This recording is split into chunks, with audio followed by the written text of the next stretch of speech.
الحمدللہ رب العالمین والعاقبۃ للمتقین والصلاۃ والسلام علی اشرف الانبیاء والمرسلین وعلی آلہ وصحبہ اجمعین اما بعد فاعوذ باللہ السمیع العلیم من الشیطان الرجیم بسم اللہ الرحمن الرحیم یا ایھا الذین آمنوا علیکم یا ایھا الذین آمنوا لا یضرکم من ضل اذا اہتدیتم الی اللہ مرجعکم جمیعا فینبئکم بما کنتم تعلمون صدق اللہ العظیم۔ محترم ناظرین کرام، بزرگان دین اور میری عزیز ماؤں اور بہنوں بھائیوں، السلام علیکم ورحمۃ اللہ وبرکاتہ۔ میں آپ کا میزبان عبدالوہاب آپ کو پروگرام گفتگو کے اندر خوش آمدید کرتا ہوں۔ ناظرین، قرآن پاک میں اللہ رب العزت نے ارشاد فرمایا یا ایھا الذین آمنوا علیکم انفسکم لا یضرکم من ضل اذا اہتدیتم الی اللہ مرجعکم جمیعا فینبئکم بما کنتم تعملون، کہ اے ایمان والو، تم پر لازمی ہے کہ تم اپنے آپ کو بچاؤ، لازم ہے کہ تم اپنی نفوس کو، اپنے آپ کو بچاؤ کس سے؟ گمراہی سے۔ لا یضرکم من ضل اذا اہتدیتم، اگر تم ہدایت پہ ہوگے تو جو لوگ گمراہی پہ ہیں، ضلالت میں ہیں، وہ تمہیں نقصان نہیں پہنچا سکیں گے۔ اپنی اصلاح کی فکر کرو۔ اور پھر اللہ تعالیٰ ارشاد فرماتے ہیں کہ تم سب نے میری طرف ہی لوٹ کر آنا ہے، اور میں پھر اس دن تمہیں بتاؤں گا، کہ خبر دوں گا کہ تم کیا اعمال کیا کرتے تھے۔ تو یہاں پر اللہ رب العزت نے انسان کو بنیادی طور پر جو حکم دیا ہے ناظرین، وہ یہ دیا ہے کہ انسان اپنے آپ کو دیکھے۔ یہ جو آج کا جو معاشرہ ہے، آج کی جو سوسائٹی ہے، ہم دیکھ رہے ہیں ہر طرف گمراہی ہے، اور ایسے وسائل اور ذرائع انسان کو حاصل ہو چکے ہیں جو انسان کو گمراہ کر سکتے ہیں یا گمراہ کر رہے ہیں۔ اگر آج سے 100 سال 150 سال پہلے وہ حالات نہیں تھے جو آج حالات ہیں۔ آج کی دنیا جو ہے وہ ٹیکنالوجی کی دنیا ہے، آج کی دنیا جو ہے وہ سمٹ کے آپ کے آئی فون پہ آ گئی ہے۔ آپ گاڑی میں، کمرے میں، گھر میں، کسی کیفے میں، مسجد میں، مدرسے میں، اسکول میں، یونیورسٹی میں، ہر جگہ آپ بیٹھے ہیں اور آپ کے پاس ایک آئی فون ہے، اور اس آئی فون میں پوری دنیا سمٹی ہوئی ہے اور سارا مواد موجود ہے، اور آپ اس کے اندر جو کچھ حاصل کرنا چاہتے ہیں، اچھائی برائی، وہ ساری موجود ہے۔ تو لہذا اب چیلنجز زیادہ ہیں، مسائل بھی زیادہ ہیں، گمراہی کے وسائل بھی زیادہ ہیں۔ تو لہذا اب ایسے دور کے اندر ہمیں کیا کرنا ہے، اور اسلام کیا کہتا ہے، اللہ تعالیٰ ہماری کیا رہنمائی کرتے ہیں؟ دیکھیں، اللہ تعالیٰ نے انسان کی رہنمائی کے لیے، انسان کی ہدایت کے لیے اللہ تعالیٰ نے قرآن کو نازل کرا۔ سب سے پہلی چیز، بنیادی چیز تو قرآن ہے، اللہ کی کتاب ہے، جو انسان کو ڈائریکٹ دعوت دیتی ہے کہ بھئی آؤ، مجھے پڑھو اور سمجھو۔ اور جیسا کہ حضور اکرم صلی اللہ علیہ وسلم نے قرآن کے مقاصد بیان کیے، اپنی نبوت کے مقاصد بیان کیے، ان میں سے ایک بنیادی کیا تھا؟ وَالَّذِي بَعَثَ فِي الْأُمِّيِّينَ رَسُولًا مِّنْهُمْ يَتْلُو عَلَيْهِمْ آيَاتِهِ وَيُزَكِّيهِمْ وَيُعَلِّمُهُمُ الْكِتَابَ وَالْحِكْمَةَ، کہ آیات کی تلاوت کرتے ہیں اور تزکیہ کرتے ہیں، کتاب اور حکمت کی تعلیم دیتے ہیں۔ تو اللہ تعالیٰ نے قرآن کو نازل فرمایا۔ ڈائریکٹ ہم اللہ رب العزت سے جو استفادہ حاصل کر سکتے ہیں، اللہ کی تعلیمات سے رہنمائی لے سکتے ہیں، تو وہ تو بنیادی طور پر جو ہے وہ قرآن ہے، اور قرآن اللہ تعالیٰ نے حضور اکرم صلی اللہ علیہ وسلم پہ نازل فرمایا۔ تو لہذا اب آدمی قرآن سے رہنمائی حاصل کرے کہ قرآن کیا کہتا ہے، قرآن کی کیا تعلیمات ہیں۔ پھر دوسرے نمبر پہ حضور اکرم صلی اللہ علیہ وسلم کی تعلیمات ہیں، آپ کی زندگی، آپ کی سنت۔ دیکھیں، قرآن ایک معجزہ ہے نا، اسی طرح سے حضور اکرم صلی اللہ علیہ وسلم کی ذات اقدس، آپ کی سیرت مبارکہ بھی ایک بہت بڑا معجزہ ہے، اور اللہ تعالیٰ نے حضور کی زندگی کے ہر پہلو کو جمع فرما دیا۔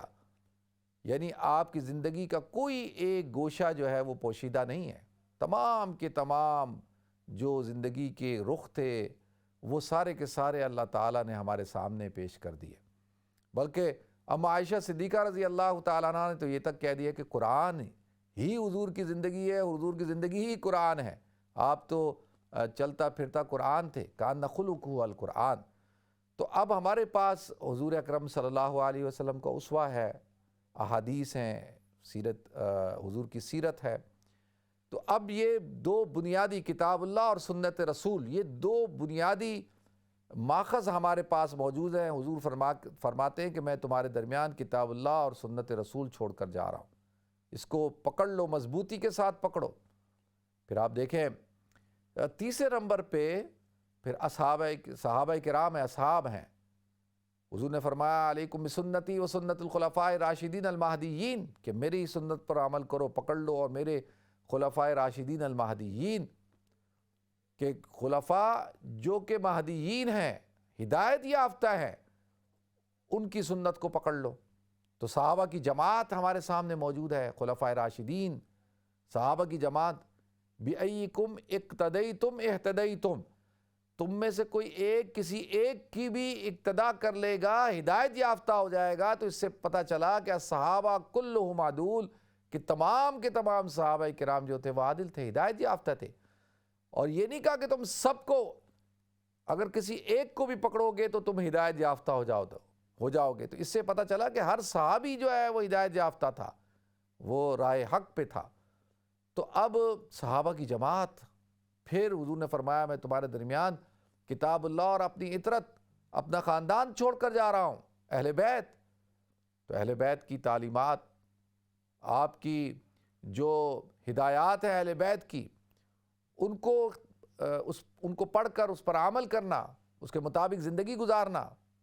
تو لہذا اب یہ دیکھیں، اب ہمارے پاس کتاب اللہ، سنت رسول، صحابہ کرام، اہل بیت عظام، پھر اللہ تعالیٰ نے یہ محدثین، جو بڑے بڑے محدث، امام بخاری رحمۃ اللہ علیہ، امام مسلم رحمۃ اللہ علیہ، یہ بڑے بڑے، اور اسی طرح ائمہ کرام کہ امام اعظم ابو حنیفہ رحمۃ اللہ علیہ، امام مالک رحمۃ اللہ علیہ، امام احمد بن حنبل رحمۃ اللہ علیہ، امام شافعی رحمۃ اللہ علیہ، امام جعفر صادق رحمۃ اللہ علیہ، بڑے بڑے ائمہ کرام اللہ تعالیٰ نے دیے۔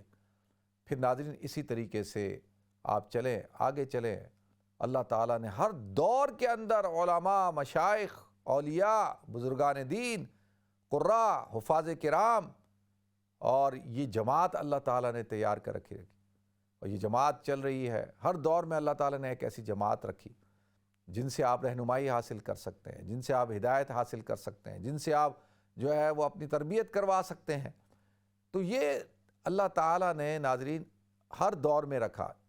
اب یہ جو دور ہے، اس دور کے اندر کیونکہ یہ فساد، فتنے اور فساد کا دور ہے، اس دور کے اندر کنفیوژن کریٹ ہو جاتی ہے۔ پہلے دیکھیں نا کہ کوئی چیز مقبول عام ہونے کے لیے اس کو بڑے پاپڑ بیلنے پڑتے تھے اور بڑی محنت کرنی پڑتی تھی، پھر جا کے کہ لوگوں کے ہاں اس کا تعارف ہوتا تھا۔ آج تو آپ چھوٹا سا کام کریں، ایک چھوٹی سی چیز ہوتی ہے، چاہے اچھی ہو بری ہو، بری چیزیں زیادہ وائرل ہوتی ہیں، 1 سیکنڈ کے اندر وائرل ہو جاتی ہیں۔ کوئی آپ ایسی فضول بات کر دیں، فضول کام کر دیں، اور آپ دیکھیں کیسے وائرل ہوں گے، پوری دنیا میں بات پھیل جاتی ہے۔ تو لہذا اسی وجہ سے آج کا دور بڑا سینسٹیو دور ہے۔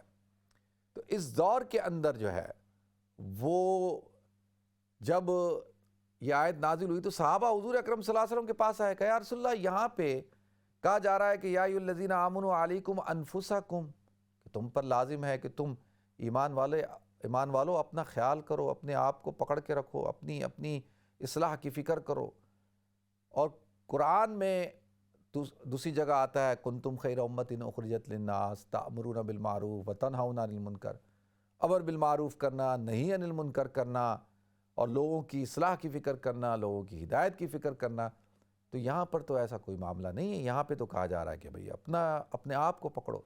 تو حضور نے فرمایا کہ یہ کیونکہ فتنہ اور فساد کا دور ہوگا، فتنہ فساد کا دور، دیکھیں نا، کہا کہ فتنہ فساد کے دور کے اندر تمہارا بہترین مال کیا ہوگا؟ وہ بکریاں ہوں گی۔ کیوں؟ کہ تم جو ہے وہ شہروں سے نکل جانا اور بکریوں کو لے کر جو ہے پہاڑوں پہ چلے جانا۔ کیا مطلب؟ پہاڑوں پہ چلے جانے کا مطلب کیا ہے؟ کہ بھائی اپنے آپ کو فتنہ اور فساد سے دور رکھنا۔ بھائی بکری ہوگی، اس کا دودھ دو گے، پی لو گے، عبادت کرنا، اپنے آپ کو جو ہے معاملات جو فساد کا زمانہ ہے اس سے اپنے آپ کو بچاؤ۔ اس سے پتہ چلتا ہے کہ جتنا آپ اپنے آپ کو دیکھیں جتنا آپ اپنے آپ کو محدود کر لیں گے اتنا آپ فتنہ اور فساد سے بچ جائیں گے۔ اس لیے اللہ کے رسول صلی اللہ علیہ وسلم نے ارشاد فرمایا کہ اس وقت میں بہترین آدمی جو ہوگا کہ وہ آدمی ہوگا جو کیا ہوگا، جو گھر میں موجود ہوگا، جو چلنے والے سے کھڑا ہونے والا آدمی بہتر ہوگا، کھڑے ہونے والے آدمی سے بیٹھے والا آدمی بہتر ہوگا، اور بیٹھنے والے سے آدمی سے بہتر جو ہے لیٹا ہوا آدمی، یعنی گھر کے اندر۔ اب آپ دیکھیں یہ اللہ کے رسول صلی اللہ علیہ وسلم نے ارشاد فرمایا کہ بھائی جب فتنہ اور فساد کا زمانہ ہو تو اس زمانے میں اپنے آپ کو محدود کرو۔ پھر اس کی کیا نشانیاں بتا دی؟ بڑی بڑی 4 نشانیاں بتا دی۔ اب وہ 4 نشانیاں میں نے آپ حضرات کے سامنے پیش کرنی ہے۔ سب سے پہلی نشانی کیا ہوگی فتنہ اور فساد کے زمانے کی؟ کہ لوگ جو ہے وہ مال کے پیچھے دوڑیں گے، صرف اور صرف مال حاصل کرنے کی کوشش میں ہوں گے، صبح اور شام ایک کر دیں گے مال کمانے کے لیے۔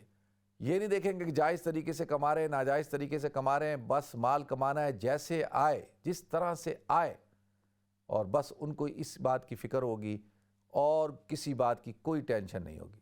یعنی جن کا اوڑھنا بچھونا سوچنا اور محنت کرنا غور و فکر کرنا صرف مال کے لیے ہوگا۔ آج آپ دیکھ لیں کہ اس مال کے ارد گرد فرد کی زندگی گھوم رہی ہے۔ 8 سے 100-150 سال پہلے ایسی صورتحال نہیں تھی۔ آج تو بس ہر آدمی جو ہے وہ دوڑ لگی ہوئی ہے۔ تو اب آپ کہیں گے نہیں اس دور میں بھی تھا، لیکن کم تھا، ایسا نہیں تھا۔ ویسے مادے کو تو طاقت حاصل ہے، مال کے بغیر انسان کی زندگی چل نہیں سکتی، لیکن ایسا نہیں تھا کہ بھائی لوگ بہت سادگی کے ساتھ زندگی گزار رہے تھے، عافیت کے ساتھ گزار رہے تھے، اتنا کوئی مقابلے بازی نہیں تھی، اتنی کوئی شو بازی نہیں تھی، اتنے بڑے بڑے لوگوں کے جو ہے وہ پلان نہیں تھے، لوگ بہت سمپل زندگی گزارتے تھے۔ لیکن آج کے دور کے اندر جتنا جس کے پاس مال ہے وہ اتنا ہی مال کا حریص ہے، لالچی ہے وہ، اور بھائی تیرے پاس تو بہت مال ہے، تجھے تو اللہ نے بہت دیا ہے، تو تو بھائی ذرا قناعت کرنا۔ نہیں، وہ کہتا ہے نہیں ایسا نہیں ہو سکتا، تو بس ملٹی پلائی کر رہے ہیں۔ تو یہ ایک بہت بڑی علامت ہے۔ حضور نے فرمایا کہ یہ علامت جو ہوگی کس چیز کی ہوگی؟ یہ فتنے اور فساد کی علامت ہوگی۔ آج آپ دیکھ لیں جھگڑا، ہر طرف جھگڑا مال کی بنیاد کے اوپر ہے، اور صرف اچھا اس کے بعد دوسرے نمبر پہ اللہ کے رسول صلی اللہ علیہ وسلم نے ارشاد فرمایا کہ کیا ہوگا؟ لوگ جو ہے نفس پرستی، خواہشات کے پیچھے چلیں گے، نفس پرستی ہو جائے گی، خواہش کو پورا کرنا، اور بس جائز ناجائز جو خواہش پیدا ہوئی اس کو پورا کرنا۔ اسی فکر میں لگے ہوئے ہیں کہ کس طریقے سے خواہشات کو پورا کیا جائے، اور کھانے کی خواہشات، پینے کی خواہشات، کپڑے پہننے کی خواہشات، گھر بنانے کی، گاڑیوں کی، مال دولت کی، اسی طریقے سے اور جنسی خواہشات اور دوسری فضول قسم کی خواہشات اور گناہ اور اللہ کو ناراض کرنے والی خواہشات، بس اسی پہ لگے ہوئے ہیں، اور رات دن اسی فکر میں ہیں کہ بھئی بس اپنی خواہش کو پورا کرنا ہے۔ اب دیکھیں اس کی وجہ سے کیا ہوا کہ معاشرے کے اندر تباہی بربادی پھیلی ہوئی ہے، فساد پھیلا ہوا ہے۔ اور پھر اللہ کے رسول صلی اللہ علیہ وسلم نے ارشاد فرمایا کہ تیسری چیز کیا؟ کہ لوگ آخرت سے غافل ہو جائیں گے، آخرت بالکل بھول بیٹھیں گے، ایسے دنیا کے اندر منہمک ہوں گے اور دنیا کے اندر اتنے لگ جائیں گے کہ وہ آخرت کی طرف دھیان ہی نہیں جائے گا۔ دیکھیں آج اب تو سائنس بھی اس بات کو تسلیم کرنے کے لیے تیار ہو گئی۔ اس پہ تو چلے اختلاف ہے نا سائنس کا کہ بھئی یہ کائنات جو ہے وہ کب بنی، کیسے بنی، کسی دھماکے کے نتیجے میں بنی، کیسے بنی، اس پہ تو چلے آ رہا ہے نا، ایک نظریہ ہے سائنس کا۔ ان کا نظریہ ہے کہ بھئی اربوں سال ہو گئے اور انسانی زندگی کو جو ہے وہ 30,000 سال ہو گئے، ہمارے نزدیک جو ہے وہ 10,000 سال ہو گئے۔ چلیں اس پہ تو اختلاف ہے نا، چلیں اس پہ بھی اختلاف ہے کہ بھئی یہ جو کائنات ہے یہ اتفاقیات پر مبنی ہے، یہ اتفاقی طور پر ایسے چلتی چلی آ رہی ہے، سب کچھ اتفاقات کا نتیجہ ہے، یا ایک پلان کے تحت ہے، اس پہ بھی چلے اختلاف ہے۔ ہمارا نظریہ یہ ہے کہ بھئی یہ سارا جو اللہ نے پورا نظام جو بنایا ہے نا، سجایا ہے، یہ پورا جو اسٹیج بنا ہوا ہے، یہ پورا پلان کے ساتھ ہے۔ یہ آسمان، زمین، چاند، سورج، ستارے اور یہ کائنات، اور پھر اس میں گردش کرتے ہوئے سیارے، اور پھر میں اور آپ، یہ سب پورا ایک سسٹم ہے، اللہ نے ایک اسکیم کے تحت بنایا ہے۔ الذی خلق الموت والحیات لیبلوکم ایکم احسن عملا۔ پھر اللہ نے حیات موت کو پیدا کیا، زندگی کو پیدا کیا. یہ ایسا نہیں ہے کہ کوئی اتفاقی طور پر ایسا ہو گیا. لیکن چلے اب تو سائنس پہلے تو آخرت کو مانتی نہیں تھی، اب وہ اس بات کو تو تسلیم کرنے کو تیار ہوگی کہ یہ کائنات ہمیشہ نہیں رہے گی. وہ بھی اب کہتی ہے کہ یہ اس کی بھی کوئی انتہا ہوگی، اختتام ہوگا. ہم یہ کہتے ہیں کہ اس کا اختتام ہوگا لیکن اللہ کے ارادے سے ہوگا. اللہ جب اس کو ختم کریں گے ہوگا. ایسا نہیں ہوگا کہ اللہ جب چاہیں گے تو قیامت آ جائے گی. وہ قرآن میں اللہ تعالیٰ نے پورا بیان کر دیا ہے کہ سور پھونکا جائے گا، پھر دوبارہ سور پھونکا جائے گا، دوبارہ اٹھیں گے، ایک سور سے سارا سب کچھ ختم ہو جائے گا، دوبارہ سور پھونکا جائے گا. تو لہذا عرض یہ کرنا ہے کہ دیکھیں اس وقت انسان جو ہے وہ آخرت سے غافل ہے. اس کے نزدیک آخرت نام کی کوئی چیز نہیں ہے. اور اسی لیے اسلام کے بنیادی عقائد میں سے کیا چیز ہے؟ دیکھیں توحید، رسالت اور عقیدہ آخرت، یہ 3 بنیادی چیزیں ہیں ایمانیات میں سے. توحید، رسالت اور عقیدہ آخرت. کیونکہ ایک بہت بڑا طبقہ مشرکین مکہ کے ہاں بھی موجود تھا کہ جو آخرت کے منکر تھے. ولید بن مغیرہ کے بارے میں آتا ہے نا کہ وہ آیا حضور کے پاس اور آ کر اس نے ایسے ہڈی کو جو ہے وہ بوسیدہ ہڈی کو چورا بنایا اور پھونک مار کے اڑا کے کہتا ہے وَضَرَبَ لَنَا مَثَلًا وَنَسِيَ خَلْقًا قَالَ مَن يُحْيِي الْعِظَامَ وَهِيَ رَمِيمٌ قُلْ يُحْيِيهَا الَّذِي أَنشَأَهَا أَوَّلَ مَرَّةٍ وَهُوَ بِكُلِّ خَلْقٍ عَلِيمٌ. کہتا ہے کہ اللہ کہتے ہیں ہم پر مثالیں بیان کرتا ہے کہ ہم پر مثالیں بیان کر رہا ہے کہ وَضَرَبَ لَنَا مَثَلًا وَنَسِيَ خَلْقًا، کہ وہ اپنی تخلیق کو، خلقت کو بھول گیا کہ وہ خود کیسے پیدا ہوا تھا. تو وہ کہتا ہے کہ یہ محمد یہ کیسے ہوگا کہ جب یہ کائنات بالکل ذرہ ذرہ ہم سب بوسیدہ ہڈیاں سب کچھ ہو جائیں گے تو ہم سب دوبارہ کیسے پیدا ہوں گے؟ تو وہ کہتا ہے ختم، بس یہ دنیا ختم، سب کچھ ختم. تو اللہ کہتے ہیں وَنَسِيَ خَلْقًا، یہ اپنی تخلیق کو بھول گیا کہ ہم نے اس کو کیسے پیدا کیا. قُلْ يُحْيِيهَا الَّذِي أَنشَأَهَا أَوَّلَ مَرَّةٍ وَهُوَ بِكُلِّ خَلْقٍ عَلِيمٌ، کہ اللہ کہتا ہے کہ جب اس کا تو وجود ہی نہیں تھا، عدم سے اللہ نے وجود دیا، تو کیا اللہ اس انسان کو وجود دے کر اور پھر ختم کر کے دوبارہ سے وجود نہیں دے سکتا؟ جو اللہ عدم سے وجود دے سکتا ہے تو وہ وجود سے پھر دوبارہ عدم کر کے ختم کر کے پھر وجود دے سکتا ہے. قُلْ يُحْيِيهَا الَّذِي أَنشَأَهَا أَوَّلَ مَرَّةٍ، اے نبی آپ کہہ دیے کہ تمہیں پہلی دفعہ کس نے پیدا کیا تھا جب تمہارا وجود ہی نہیں تھا؟ تو اللہ نے پیدا کیا نا. تو عرض یہ کرنی ہے کہ آخرت کو بھلا بیٹھے. تو وہی نظریہ آج بھی موجود ہے، کھالے پیلے عیش کر، دنیا کے اندر مزے کر، بس دنیا ہے، آخرت کس نے دیکھی ہے؟ آخرت کب آئے گی؟ کس نے دیکھی ہے؟ آخرت کا کیا پتہ، دنیا ہی ہے، جو نظر آ رہا ہے کھاؤ پیو عیش کرو مزے کرو. یہ اسلامی سوچ اور اسلامی عقیدہ نہیں ہے، یہ مسلمانوں کا عقیدہ نہیں ہے. تو یہ بھی ایک بہت بڑی ایک تھاٹ یہاں پہ ایک فکر پائی جاتی ہے. جو لوگ کہتے ہیں آخرت کے منکر ہیں، تو اللہ تعالیٰ نے پھر فرما دیا کہ دیکھو آخرت کا وجود ہونا ہے. لیکن ایک دفعہ میری ایک صاحب سے ایسی بات چیت ہو رہی تھی، تو وہ اسی نظریے کے آدمی تھے. وہ کہتے ہیں جی آخرت کوئی چیز نہیں ہوتی، یہ تم لوگوں نے مولویوں نے بنایا ہوا ہے، بس یہی ہے، بس انسان ختم تو ختم، تو بس صحیح ہے، تو آخرت کوئی چیز نہیں ہوتی. تو میں نے ان کو کہا کہ نہیں، آخرت کا وجود ہے اور ہونا بھی چاہیے. کہتے نہیں ہونا کیوں چاہیے؟ میں نے کہا ہونا اس لیے چاہیے کہ دیکھیں اگر آخرت نہ ہو اور اللہ تعالیٰ جزا اور سزا کا نظام آخرت میں قائم نہ کریں، اللہ تعالیٰ حشر کے میدان میں اپنا وَنَضَعُ الْمَوَازِينَ الْقِسْطَ لِيَوْمِ الْقِيَامَةِ فَلَا تُظْلَمُ نَفْسٌ شَيْئًا، کہ اللہ کہتا ہے کہ اس دن ہم اپنے اوزان کو لگائیں گے اور فَلَا تُظْلَمُ نَفْسٌ شَيْئًا، لوگوں کے اعمال کا حساب کتاب ہوگا، لوگوں کے جو ایک دوسرے کے ساتھ ظلم زیادتیاں ہوئی ہوں گی اس کا حساب کتاب ہوگا. فَلَا تُظْلَمُ نَفْسٌ شَيْئًا، اللہ تعالیٰ کسی نفس پہ ظلم نہیں کرے گا. تو کہتا ہے اس کا کیا مطلب؟ میں نے کہا اس کا مطلب یہ ہے کہ دیکھو دنیا کے اندر کتنی دفعہ ہم نے دیکھا کہ قاتل جو ہے وہ چھوٹ جاتا ہے اور ایک ظالم چھوٹ جاتا ہے، ایک مظلوم جو ہے اس کو سزا ہو جاتی ہے. کتنے ظالم ہیں، کتنے گناہگار ہیں جنہوں نے لوگوں کی زمینیں کھائیں، لوگوں کا قتل کیا، لوگوں کا ریپ کیا، کیا کچھ کیا، لیکن دنیا کے اندر دنیا کی قانون کی گرفت میں نہیں آئے، وہ پکڑ میں نہیں آئے. تو وہ تو ظلم ہو گیا، ایک تو ظالم ہو گیا، مظلوم ہو گیا. اب یہاں پہ ظالم کو سزا ہی نہیں ملی. بھائی ظالم کو تو سزا نہیں ملی، ظالم تو چھوٹ گیا دنیا کے قانون سے. یہاں پہ کتنی دفعہ ایسا ہوتا ہے. تو پھر اللہ تعالیٰ نے تو انصاف نہیں کیا. آپ کے بقول ہم تو اللہ کے نظام کو کہہ رہے ہیں، تو آپ کے بقول تو تو ظلم ہو گیا، انصاف تو ہوا نہیں. تو پھر انصاف کے لیے تو پھر یقینی طور پر ایک اور عالم ہونا چاہیے جہاں پر کسی قسم کا کوئی ظلم نہ ہو سکے، جہاں پر جو ہے وہ نہ آپ کا مال کام آ سکے، نہ آپ کی طاقت کام آ سکے، نہ آپ کا اختیار کام آ سکے. اسی لیے تو ابو لہب کہتا تھا کہ بھئی میرے پاس تو اتنا پیسہ ہے اور تو میں پیسہ دے کے چھوٹ جاؤں گا. تبت یدا کہ وہ اللہ تعالیٰ نے ارشاد فرمایا ما اغنا عنہ مالہ وما کسب، کہ اس کو اس کا مال کوئی فائدہ نہیں پہنچائے گا. کہ وہ یہ سمجھتا ہے نا کہ میں مال سے بچ جاؤں گا، نہیں. تو وہاں تو جو ہے فلا تظلم نفس شیئا، کسی نفس کے اوپر ظلم نہیں ہوگا. تو جب دنیا کے اندر کوئی شخص بچ سکتا ہے لیکن آخرت میں نہیں بچے گا، تو آخرت کے اندر اللہ تعالیٰ جو ہے وہ انصاف کریں گے. اللہ تعالیٰ کیا کریں گے؟ انصاف کریں گے. وہ جو ظالم، وہ جو قاتل اور زانی جس نے دنیا کے اندر جو ہے وہ بچ گیا تھا، آخرت میں نہیں بچے گا، اور پھر اللہ تعالیٰ اس کا حساب کتاب کریں گے.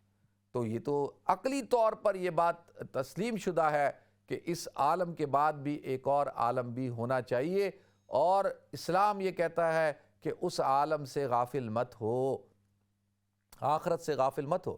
اقترب للناس حسابهم وهم في غفلة معرضون، کہ لوگوں کے حساب کا دن قریب آ گیا اور وہ غفلت میں پڑے ہوئے ہیں، اعراض کر رہے ہیں. لاہیۃ قلوبهم، ان کے دل متوجہ نہیں ہوتے. تو حساب کا دن آنے والا، یوم الحساب، جس دن اکاؤنٹیبلٹی ہوگی، جس دن کسی کے ساتھ کوئی ظلم نہیں ہوگا. ولا تزر وازرۃ وزر اخرى، جس دن کوئی کسی کا بوجھ نہیں اٹھائے گا. یہاں تو کتنے لوگ کسی کا بوجھ اٹھا لیتے ہیں نا، کتنے تو اپنے سر گناہ لے لیتے ہیں، اپنے سر الزام لے لیتے ہیں. اور جو ہے اگرچہ دیکھیں عدالت کے اندر گواہ پیش ہوتے ہیں، اور جو موجودہ شاہدین ہوتے ہیں گواہوں کی موجودگی میں، چاہے وہ گواہ جھوٹے ہوں، اور وہ گواہی جھوٹی گواہ دے کر کیا کرتے ہیں، لوگوں کو جو ہے وہ پھنسا دیتے ہیں، اور لوگوں کو جو ہے وہ جو ظالم ہوتا ہے وہ بچ جاتا ہے، قاتل بچ جاتا ہے، مجرم بچ جاتا ہے، جو معصوم ہوتا ہے، جو مظلوم ہوتا ہے وہ پھنس جاتا ہے. لیکن آخرت میں تو ایسا نہیں ہوگا، کیونکہ وہاں پہ تھے وَيَوْمَ تَشْهَدُ عَلَيْهِمْ أَلْسِنَتُهُمْ وَأَرْجُلُهُمْ بِمَا كَانُوا يَعْمَلُونَ. وہاں پر تو انسان کے اعضاء اس کے خلاف گواہی دیں گے. تو لہذا ایک آخرت کا ایک نظام ہونا عقلی طور پر مسلمہ ہے. اگر ایسا نہ ہو تو پھر تو یہ دنیا کا بھی نظام جو ہے اس کے اوپر بھی آپ کیسے اعتماد کر سکتے ہیں؟ پھر یہ بھی بیکار ہے. تو لہذا کیا ہو گیا؟ مال، پہلی چیز حضور نے فرمایا کہ جو مال یعنی مال کی محبت، دوسری چیز کیا کہ نفس پرستی، تیسری چیز کیا آخرت سے غافل ہو جانا، اور چوتھی چیز جو ہے بڑی اہم ہے کہ اپنی رائے اور اپنے نقطہ نظر پر جو آپ کی تھاٹ ہے، جو آپ کی سوچ ہے، جو آپ کی فکر ہے، اس کو حرف آخر سمجھنا. لوگ جو ہے اپنی بات پر کیا ہو جائیں گے؟ جم جائیں گے، اگرچہ وہ غلط ہی کیوں نہ ہو، اور لوگوں کی بات کو تسلیم نہیں کریں گے، حق کو تسلیم نہیں کریں گے. اور یہ آج ہماری سوسائٹی کے اندر ہم دیکھتے ہیں کہ فوراً جو ہے وہ کیا کرتے ہیں لوگ، دوسروں کی باتوں کا، دوسرے کی تھاٹ کو، اس کی فکر کو، اس کی سوچ کو، اس کو بالکل رد کر دیتے ہیں. بھائی ہو سکتا ہے کہ آپ کی رائے غلط ہو، امکان ہو کہ آپ خطا پہ ہوں، آپ غلطی پہ ہوں. ہو سکتا ہے کہ دوسرا والا ٹھیک ہو. یہ جو ائمہ کرام کیا کہا کرتے تو کہتے بھئی ہماری عقل، فکر، دلائل کی روشنی میں یہ ہے کہ ہمیں لگتا ہے کہ ہم ٹھیک ہے، اور لیکن امکان ہے خطا کا، ہو سکتا ہے کہ ہم غلط بھی ہوں، ہو سکتا ہے کہ سامنے والا ٹھیک ہو. تو آج تو بس وہ ہر آدمی کہتا ہے میری بات ہے، بس میں جو کہہ رہا ہوں وہ حرف آخر ہے، باقی سارے جو ہے وہ کیا ہیں؟ گمراہ ہیں. سارے جو ہے ان کی بات کی کوئی اہمیت نہیں ہے. تو لہذا ناظرین، ایسے دور کے اندر انسان اب کیا کرے؟ دیکھیں ایسے دور کے اندر جو اللہ رب العزت نے امت کے اندر ایسے افراد پیدا کرتا ہے، اللہ تعالیٰ امت کو ایسے چھوڑتا نہیں ہے. اللہ تعالیٰ ہر دور کے اندر ایسے افراد کو رکھتا ہے جو امت کی اصلاح کی فکر کرتے ہیں، جو صحیح علماء ربانیین ہوتے ہیں. اور ان کی پھر کیا ہے کہ وہ کوئی آپ کا مربی ہوتا ہے، کوئی آپ کا مصلح ہوتا ہے، کوئی آپ کا پیر و مرشد ہوتا ہے، کوئی آپ کا استاد محترم ہوتا ہے، کوئی آپ کا ہادی ہوتا ہے، کوئی حکیم ہوتا ہے. یہ سارے لوگ ہیں اور آپ کی تربیت کرتے ہیں. آپ کا امام ہوتا ہے جس سے آپ رہنمائی حاصل کرتے ہیں. تو اللہ تعالیٰ مجھے آپ کو، ہم سب کو عمل کرنے کی توفیق عطا فرمائے، اور اللہ تعالیٰ ہدایت کے ساتھ ہم سب کو پابندی اور مضبوطی کے ساتھ ہدایت پر چلنے کی، اس کے ساتھ منسلک ہونے کی توفیق عطا فرمائے. وآخر دعوان الحمدللہ رب العالمین.